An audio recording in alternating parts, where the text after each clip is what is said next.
former executive assistant to the former American President Ronald Reagan. No wonder she knows her stuff. America has been dominated by tragedy, and of note is that the husband of the fourth grade teacher killed in last week's mass shooting at a Texas primary school has himself died from a heart attack. He was preparing for the funeral of his high school sweetheart and wife of 24 years, Irma, who was one of two teachers killed at the Robb Elementary School in Texas, along with 19 children.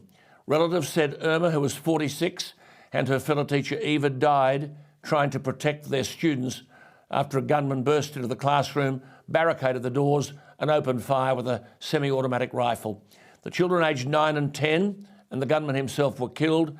Multiple others were wounded. Joe, the husband, who was 50, had dropped off flowers at his wife's memorial last Thursday morning.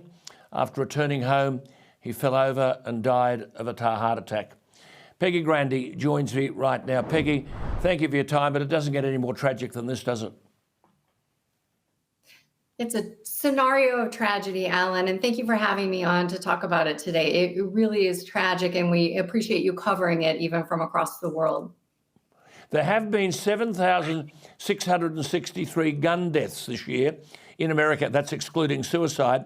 But I note some options to deal with the tragedy have been proposed. Now, the NBA coach Steve Kerr, in an emotional video that went viral, accused the Republicans of defying the will of the American people by not acting on H.R. 8, which is a proposed bill that would expand criminal background checks to would-be gun buyers on the internet and at gun shows, and give the FBI more time to investigate suspicious gun buyers. Peggy, that seems to make sense. What do you make of it?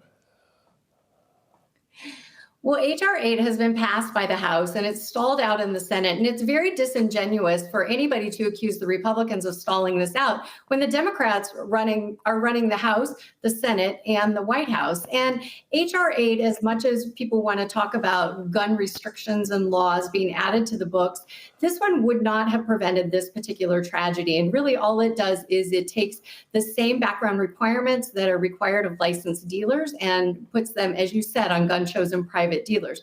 This young man unfortunately bought his gun legally from a licensed dealer, passed the background check because there was no prior indication that he would do something like this. And so H.R. 8 would not have prevented it. And the Democrats, if they really want to be serious about this, they have all the power. So they need to stop complaining and hand waving and admiring the problem and really buckling down and doing something about it. Well said. Now, the Texas Senator Ted Cruz has said, and I quote, "We need to act by hardening schools' security and hiring armed police officers to keep our kids safe."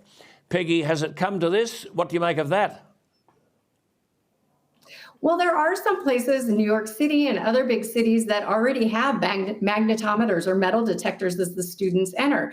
There's other schools that have implemented something called the Guardian program, which arms and trains, it could be teachers or administrators, it could be the nurse or the lunch lady, to handle weapons safely on campus to provide that extra layer of security. And so I do think we need to relook at how we protect our children, especially the most vulnerable above us. And I suspect that nothing's been done legislatively because a lot of legislators either don't have young children in school or their kids go to private schools where they are duly protected. We are obligated to provide that same protection to our public school children. Yes, very good.